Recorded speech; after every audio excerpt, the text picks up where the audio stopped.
Mário Gobi chama o elenco do Corinthians de um time de M3 pontinhos. No vídeo de hoje do canal do Nicola te explico essa história e as repercussões com os jogadores. Quero falar também sobre a renovação de contrato de Diego Alves. Será que estamos vivendo o último capítulo dessa longa novela? Tem informações também sobre as contas do Palmeiras com mais um déficit registrado. Para completar tudo sobre o jogo do Brasil contra a Venezuela, jogo bem difícil de assistir e a possibilidade de termos Brasil e Uruguai na terça-feira na tela da Band.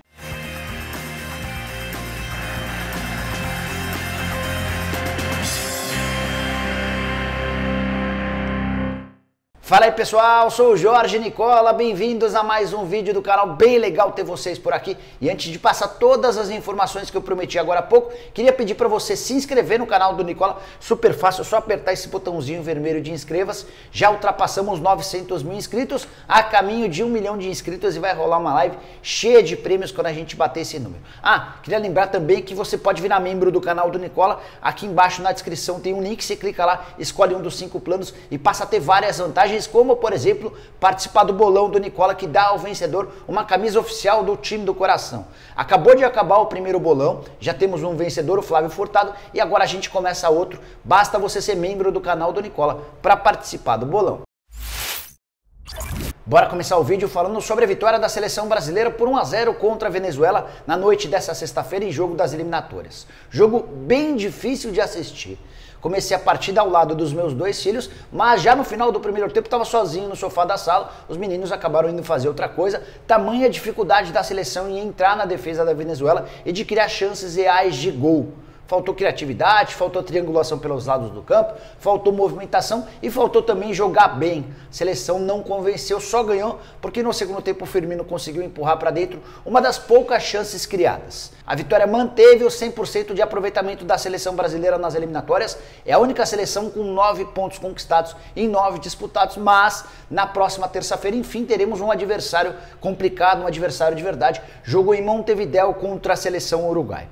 Queria, antes de falar a respeito da transmissão desse jogo de terça-feira, contar sobre os números do Tite, que são de fato muito bons. Os números sim, desempenho não. Em 27 jogos oficiais sob o comando do Tite, a seleção brasileira tem 21 vitórias, 5 empates e apenas uma derrota, a derrota para a Bélgica, que causou a eliminação na Copa do Mundo de 2018.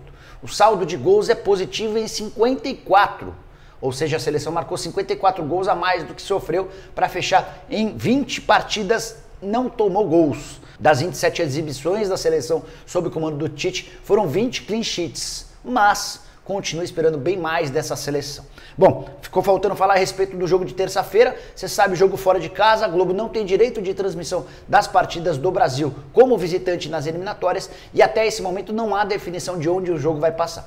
A única certeza é que ele estará no Way Plus, que é aquele aplicativo criado pelo Esporte Interativo, onde você paga para assistir. Se você não quiser pagar, vai ter de torcer para que a Band, a TV Bandeirantes, se acerte em relação à compra dos direitos. A Band nos últimos dias se associou a um consórcio de operadoras de TV por assinatura e tem tentado no mercado conseguir patrocinadores.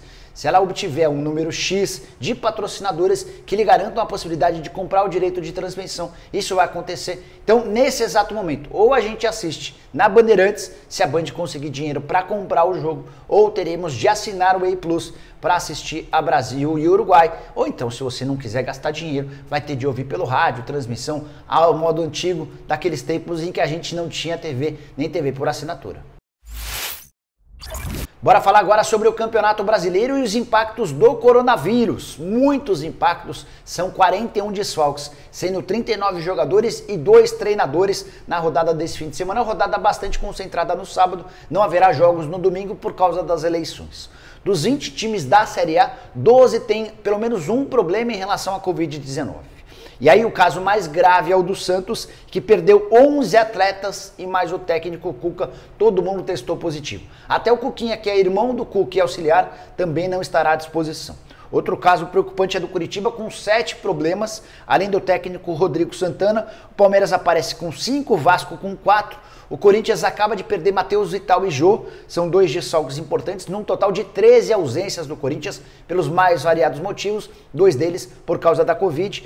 Vou falar o nome dos jogadores de cada time para que você saiba o peso dos desfalques. Só por coronavírus, tá? No Santos, os 11 desfalques: Ângelo, Vladimir, João Paulo, Lucas Veríssimo, Madison, Diego Pituca, Jobson, Jamota, Alisson, Sandri e Alex. No Curitiba, Galdesani, Natan, Patrick Vieira, Matheus Bueno, Ricardo Oliveira, Natan e Muralha. Palmeiras com 5 desfalques: Luan, Gabriel Menino, Rony, Danilo e Gabriel Silva. No Vasco, Leandro Castan, 4, tá? Leandro Castan, Carlinhos, Miranda e Ribamar. Ceará com 2 problemas, o Vina e o Brock.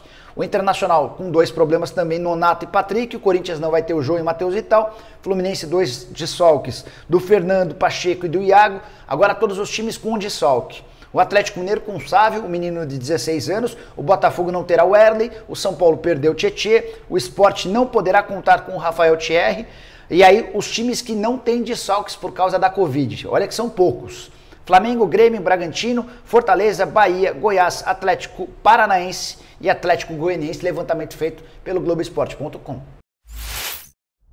Bora falar agora sobre as contas do Palmeiras, que registrou nessa sexta-feira 136 milhões de reais de prejuízo nos 8 primeiros meses do ano.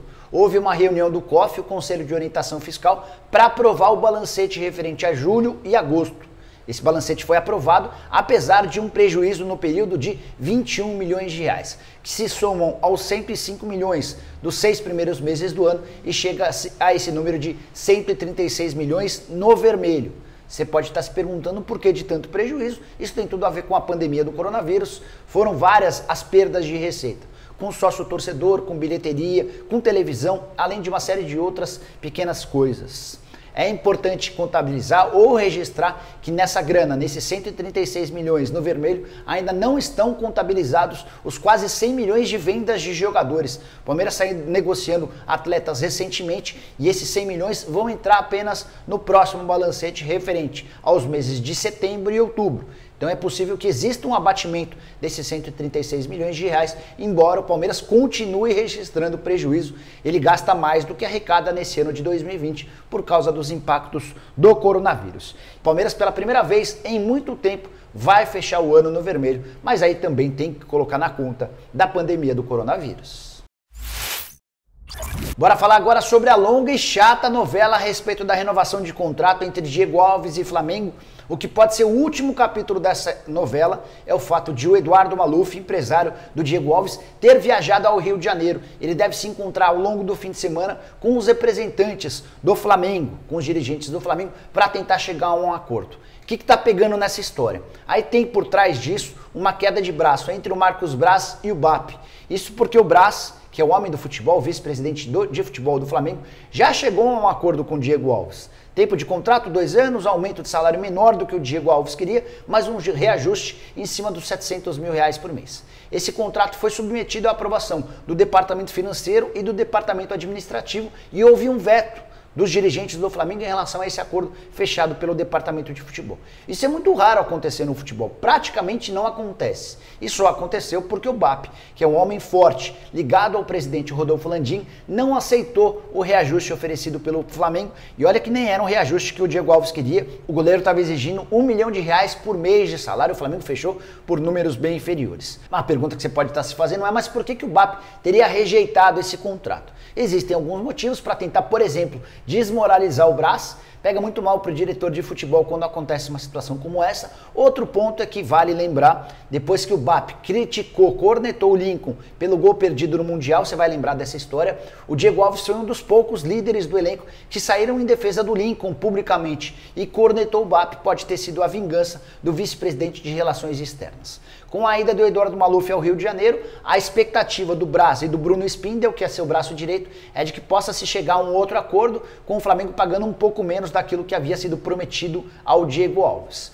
A chegada do Rogério Ceni ao Flamengo Ele já transformou o Diego em titular logo em seu primeiro jogo na última quarta-feira. Também pode fazer com que o Diego Alves ceda um pouquinho nessa negociação. Mas estou curioso para saber como é que vai acabar essa história. O Diego precisa renovar seu contrato, até para ajudar nesse processo de formação de melhor do Neneca, que é muito bom goleiro, mas ainda tem, até pela juventude, muitas coisas a serem corrigidas.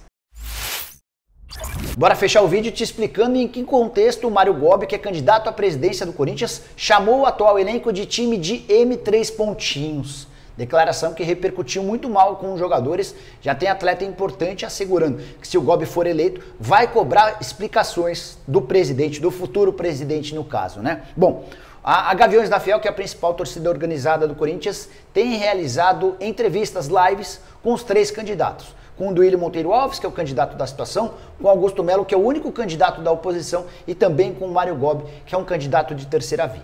E nessa live com o Mário Gobi foram feitas várias perguntas, e uma delas o Mário Gobi decidiu atacar o André Sanches e o Duílio Monteiro Alves, falando a respeito do elenco. E aí que talvez tenha sido o erro do candidato à presidência do Corinthians, o Gobi, para tentar atingir ao Andrés e o Duílio, acabou falando mal também dos jogadores. A frase é a seguinte, abre aspas. Ele estava sendo perguntado sobre as metas dele para a gestão. Caso seja eleito, quais serão os objetivos dele? Abre aspas. O Corinthians ser protagonista permanente do futebol mundial. Segunda coisa, dar ao sócio lazer de excelência. Um pouco mais para frente ele fala, técnico então é problema, mas ninguém fala das causas que geram um time de M3 pontinhos. Eu não vou ser mal educado de usar a expressão que ele usou. E ele completa ainda dizendo, é a gestão, não tem gestão, querido. Não cobre time, fecha aspas. É importante relembrar que o Gobi, enquanto diretor de futebol, vice-presidente e depois como presidente do clube, já havia protagonizado outras frases de efeito. Ele é um cara que costuma, em entrevistas, se enervar dependendo da pergunta e ele sai falando o que passa na cabeça dele. Tenho certeza que ele não queria afetar ou atacar os jogadores, mas foi a consequência dessa declaração que é forte para um candidato à presidência que parece estar pintando como favorito à vitória. Recentemente o Gobi conseguiu apoios importantes, ele já tinha vários dos dissidentes da chapa que pertencia ao André Sanches. O grupo dele, inclusive, nasce por conta da dissidência, de um racha interno do grupo da situação. E recentemente, várias pessoas da oposição também abraçaram o projeto do Mário Gobi, só para lembrar algumas, o Paulo Garcia, o Osmar Stabile e o Antônio Roque Citadini. Até por conta de todos esses grupos se associando ao Gobi, dá para dizer hoje que parece até que ele está à frente do Duílio Monteiro Alves na possibilidade de voto à eleição marcada para 28 de novembro. Quem aparece com pequenas chances é o Augusto Melo, que é o candidato da oposição e que perdeu o apoio de alguns opositores que foram abraçar a ideia do Mário Gobi. Estou curioso para ver como é que vai acabar essa história. Eleição em 28 de novembro. Se o Gobi ganhar, ele já vai ter de chegar ao Corinthians, tendo de dar explicações aos jogadores. Bom, pessoal, eram essas as informações que eu queria dividir com vocês no vídeo de hoje do canal do Nicola. Espero que vocês tenham curtido o vídeo e deixem um like por aqui. Quem ainda não se inscreveu no canal do Nicola, é só apertar esse botãozinho vermelho de inscreva-se. Aproveita e aperta o sininho para receber notificações toda vez que eu fizer vídeo novo ou live. Fechado? Nos vemos assim que pintar notícia nova e importante, tá bom? Abraço, tchau, tchau!